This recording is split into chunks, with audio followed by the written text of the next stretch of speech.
Fans and loved ones are mourning the loss of Philly rapper and influencer Mia Bennett, also known as Petty Levels. The news shared in an Instagram post by her record label, Chosen One Records. According to reports, Bennett was 23 years old and loved by many, 1 million followers on Instagram, and she had just posted this picture 1 week ago. Her cause of death hasn't been released just yet. We reached out to law enforcement and her family for more information. But you ain't even seen my dark side. It's just if you only. So baby, do me right, do me right. We can go all the time. We can move fast, then rewind. When you put your body on mine and collide. Y'all remember when we used to worry about our favorite celebrities just having bad days? Well, Mia Bennett's bad day turned into her last day. This girl had everything: millions of followers, music deals, and living her best life on camera. Then she posts one word, fleeting, and 48 hours later, police find her body. Girl, something ain't adding up. Look, we're talking about someone who documented every single moment of her life. Every meal, every trip, every studio session, but somehow the most important 48 hours of her existence? Radio silence. How does that even happen? You're watching Shadowed Crimes TV, where we dig into the cases that keep us up at night, the ones that make you question everything you see on social media. Hit that subscribe button because we're about to take you on a journey that'll have you checking on your favorite influencers twice. Don't just watch, be part of this conversation we're having about what really goes on behind all those perfect posts. So let's talk about who Mia really was before she became a headline. Born October 13th, 2000, in Philadelphia, the city that doesn't play when it comes to raising strong women. Growing up in Philly meant you absorbed that musical culture whether you wanted to or not. This is the same city that gave us legends, real legends, and Mia, she was determined to add her name to that list. But hold up, her journey to fame didn't start in some fancy recording studio. Nah, it started in high school hallways like most of our stories do. Picture this: freshman year, Mia creates an Instagram account and calls it Petty Levels. Now before y'all start judging, let her explain it herself. In a 2019 interview, she said, in ninth grade, that's when I first came up with Petty Levels, and the whole Instagram came along, but only like people around school and like from different hoods, because I used to school hop, so like I was in different hoods all the time, so like people around, like they started to follow me, this, that, and the third. But once I started really popping, like making videos and stuff, that's when I had people from all over, like all different types of cities actually start following. Listen, that's real right there. She found her voice by being authentic about something we all do, getting petty sometimes. And other young women, they felt that energy immediately. Her early content was everything we could relate to. Teenage drama, relationship jokes, calling out guys who did her friends dirty. But here's what made Mia different. She wasn't trying to be perfect. She was just being herself, and that authenticity hit different. At first, my followers were mostly from Philly, Mia explained once. But once I started doing pop-up shows and producing more videos, my fan base grew to places all over, like all different kinds of cities. See, while other influencers were planning every post like it was a business presentation, Mia was just living, dancing in her bedroom, trying new restaurants, documenting real life as it happened. That's what made people feel like they were hanging with their girl, not watching some celebrity. By 2018, we're talking just 2 years after she started this whole thing, Mia had hundreds of thousands of people following her every move, but social media fame wasn't enough for her. She had bigger dreams. With her platform growing, she started dropping these rap videos that showed she wasn't just playing around. The girl had bars. Real bars. I found my persona. I found what they love, she said, and you could tell she understood exactly what she was building. Now her mother recognized the talent early. That's important because not every parent understands when their child is trying to make it in entertainment. But Mia's mom, she was supportive, helping her daughter transition from social media personality to actual recording artist. And let me tell you, Mia's musical range was impressive. She could rap over sad beats one day, then switch to something playful the next. There's one video where she rapped over a beat that sounded like "The Lion Sleeps Tonight." Like, who does that? But it worked because she was willing to experiment and take risks. The music industry started paying attention really quickly. Her breakthrough moment came when she got featured alongside Lotto on Fredo Bang's track Freak. That collaboration introduced her to audiences who might never have found her through Instagram. Music critics were noting her confident delivery and that authentic voice you just can't fake. After that feature, Mia started releasing her own music. Singles like Malibu and Ain't It showed she could carry a track by herself. Her music video for Dat Ass got over 4 million views on YouTube, proving she could turn social media popularity into real musical success. Chosen One Records signed her because they saw what we all saw. She had that special something, but music was just one part of who Mia was. Her Instagram was like a travel diary of someone living their best life. Mexico, Puerto Rico, Jamaica, this girl was everywhere. And she wasn't just posing at tourist spots either. She was skydiving, surfing in Hawaii, and snowboarding in Colorado. These weren't staged photo ops, these were real experiences from someone who wanted to try everything life had to offer. By early 2024, Mia had built something incredible. Over 1 million Instagram followers, successful music releases, brand partnerships, and a voice that people actually wanted to hear. She had transformed from that high school freshman with a clever Instagram name to a recognized name in entertainment.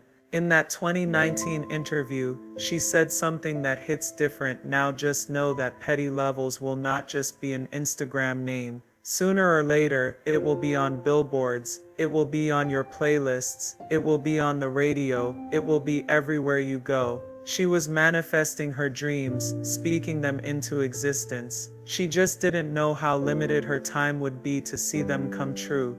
Now let's talk about those final 2 weeks, because this is where things start getting weird. July 5th, 2024, Mia posts these photos from a recording studio back in Philly. The caption read, "Cooking up something special for y'all. Summer anthem loading." Her followers were hyped, commenting fire emojis, asking when it was dropping. Everything seemed normal. Everything seemed good. But then July 8th hits, and something shifts. Mia posts this video of herself boarding a flight at Philadelphia International Airport. Now she's always traveling, so this isn't unusual by itself. But here's the thing, she doesn't say where she's going. That's not like her.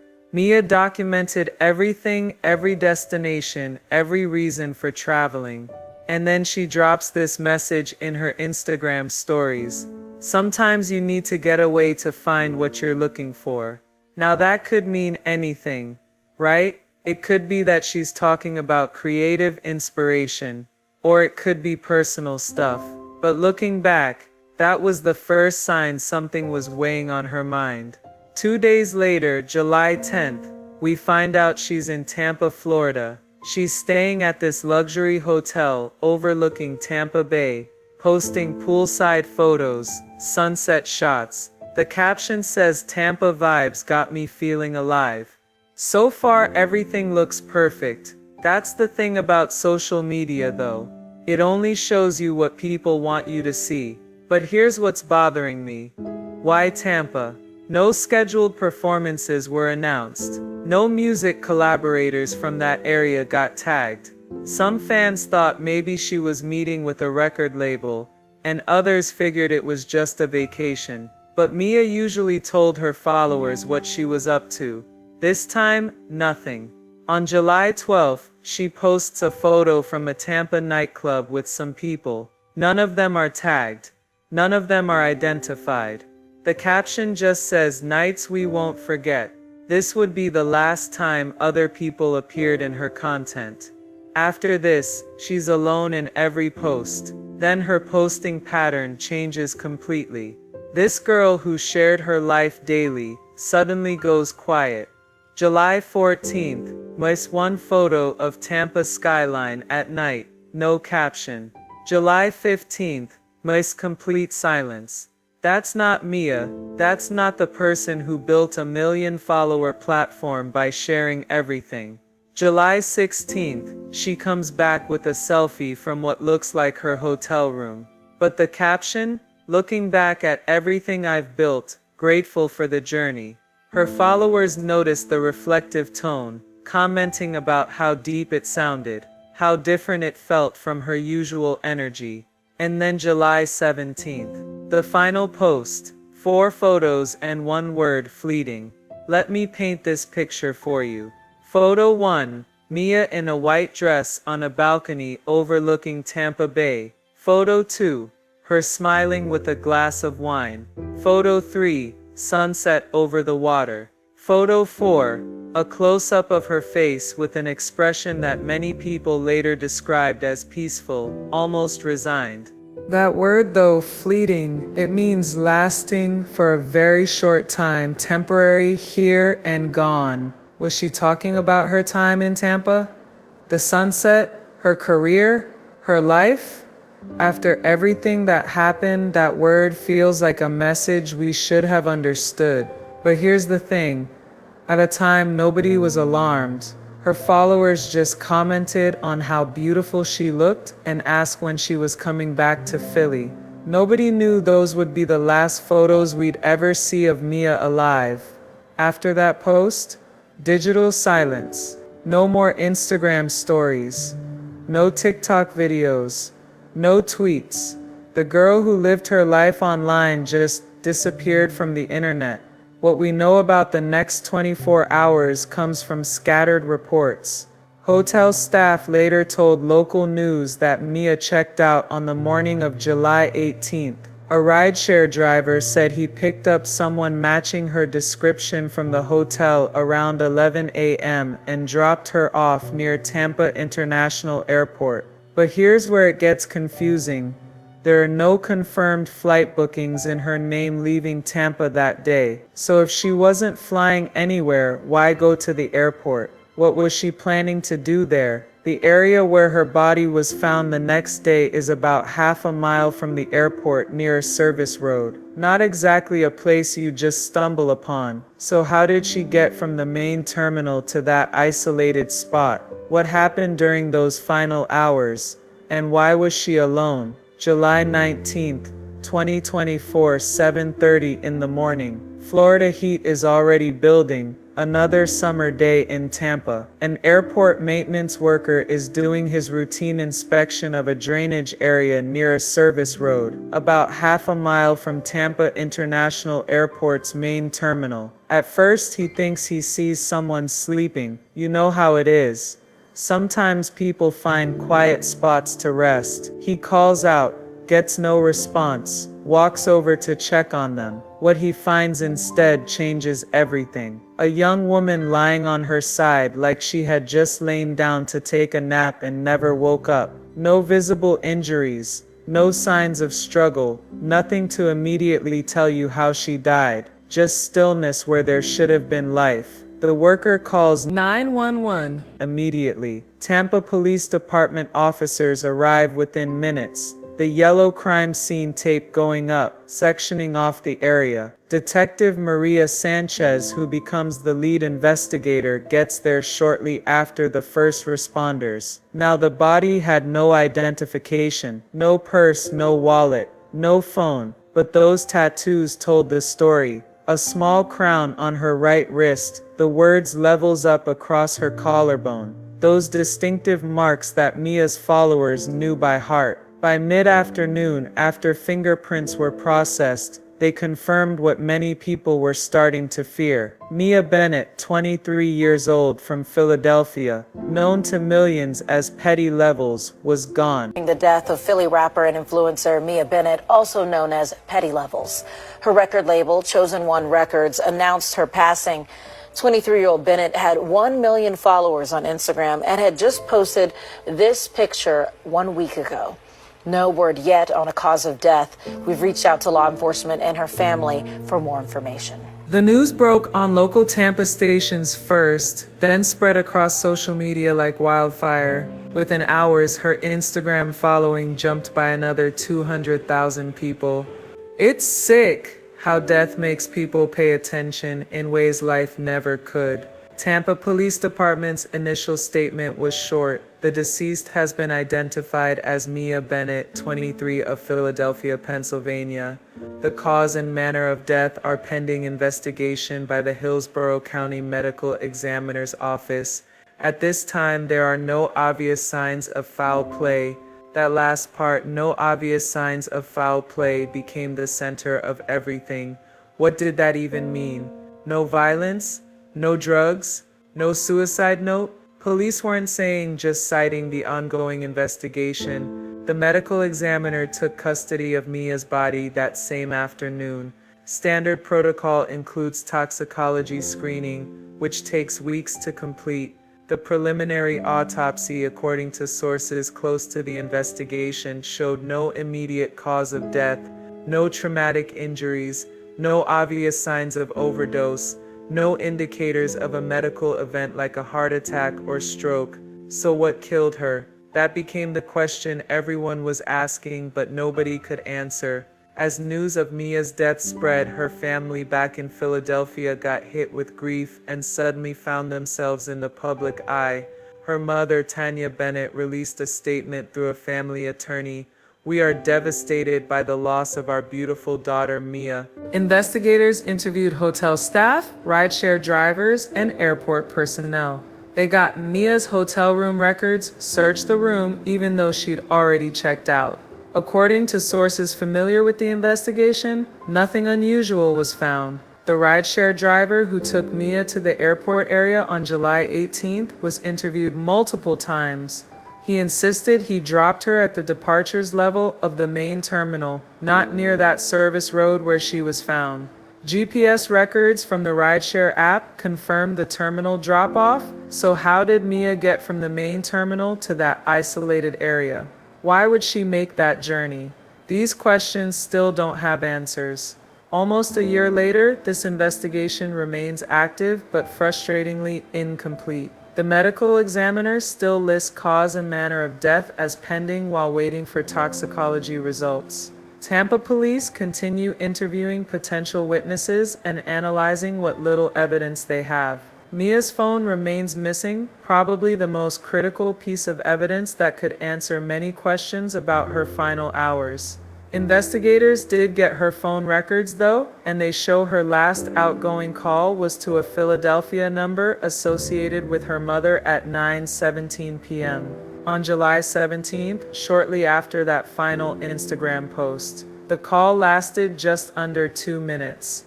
What was discussed? That hasn't been made public.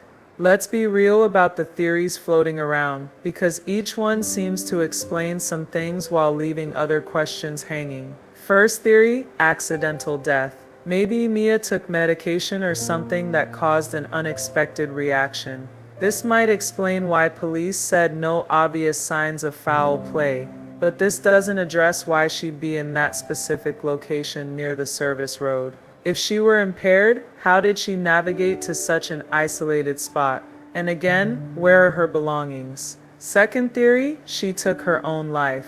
People supporting this point to that fleeting caption and her reflective post the day before about looking back at everything I've built. But nothing in her social media history suggested she was planning to hurt herself. Friends who've spoken publicly say she was excited about upcoming projects. Plus, no note was found, and that location seems random for someone making such a deliberate choice. Third theory, foul play. Despite what the police said initially, people ask whether someone could have harmed Mia in a way that didn't leave obvious marks, maybe poisoning or something that didn't show visible signs. Who might have benefited from her death?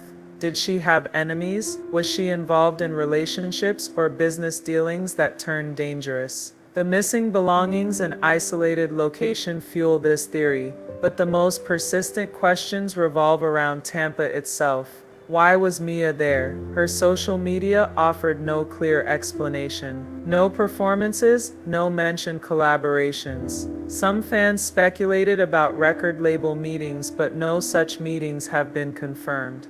The airport location raises even more questions. The rideshare driver confirmed dropping her at the main terminal, yet her body was found half a mile away. Did she walk there intentionally? Was she meeting someone? Or did something happen at the terminal that made her leave the public area? We can't ignore the pressures of the music industry either. Mia was at a critical point, transitioning from social media personality to serious recording artist. Industry insiders hinted she was negotiating a new record deal that could have significantly elevated her career. Did these negotiations bring her to Tampa? Did they go badly? Was she facing setbacks the public didn't know about? And let's talk about something that gets overlooked, the hidden toll of social media fame. Behind Mia's curated online presence, all those adventures and glamorous posts, was the reality of constant scrutiny. A childhood friend told a Philadelphia newspaper she felt trapped sometimes, like she had to keep being Petty Levels even when she just wanted to be Mia. That pressure to maintain a perfect online image while dealing with real-life challenges affects so many influencers. The constant demand for content, fluctuating income, and the fickle nature of fame, it takes a psychological toll that followers rarely see. Was Mia experiencing this disconnect more intensely in her final days? Key questions that still need answers. What happened during the approximately 20 hours between her last known sighting and the discovery of her body? Where is her phone, and what might it reveal? Who did she communicate with in those final days? What was discussed in that last phone call with her mother?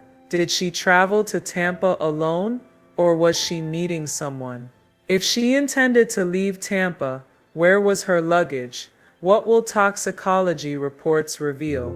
These questions hang over this case, promising answers, but delivering only more mystery. Within hours of the news breaking, Mia's Instagram was flooded with thousands of heartbroken comments.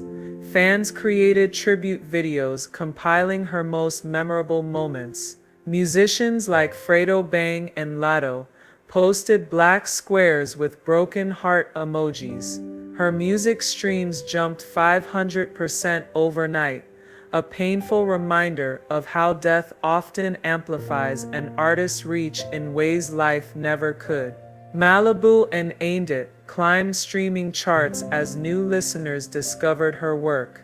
Music critics noted the cruel irony: the career breakthrough she had worked toward had finally arrived, but she wasn't here to witness it. Mia's story exposes the harsh reality behind influencer culture, that gap between curated perfection and messy truth. While she posted tropical vacations and studio sessions, we'll never know what struggles played out when the cameras weren't rolling. Her journey from Philly teenager to social media star to aspiring musician shows how quickly modern fame can come and how suddenly it can disappear. Could anyone have prevented this outcome? Without knowing exactly what happened, it's impossible to say. But her case reminds us that even those with 1 million followers can feel profoundly alone. The truth about what happened to Mia Bennett remains as mysterious as that final word she posted, fleeting. And maybe that's the most haunting part of all. In trying to capture life's temporary moments, she became one herself. So what do you think fleeting meant? Was it a coincidence, a reflection on life's temporary nature, or something more deliberate? Drop your thoughts in the comments. Your perspective might shed light on this case that continues to puzzle both fans and authorities. If this story affected you, Make sure you subscribe to our channel for more cases that need attention. Hit that like button, turn on notifications, because we bring you true crime stories daily, cases you know and ones you don't. Stay with us as we shine light on stories that live in the shadows, because every victim deserves to have their story told. As Mia's final word reminds us, life, fame, and opportunity are all too fleeting. Thanks for watching Shadow Crimes TV.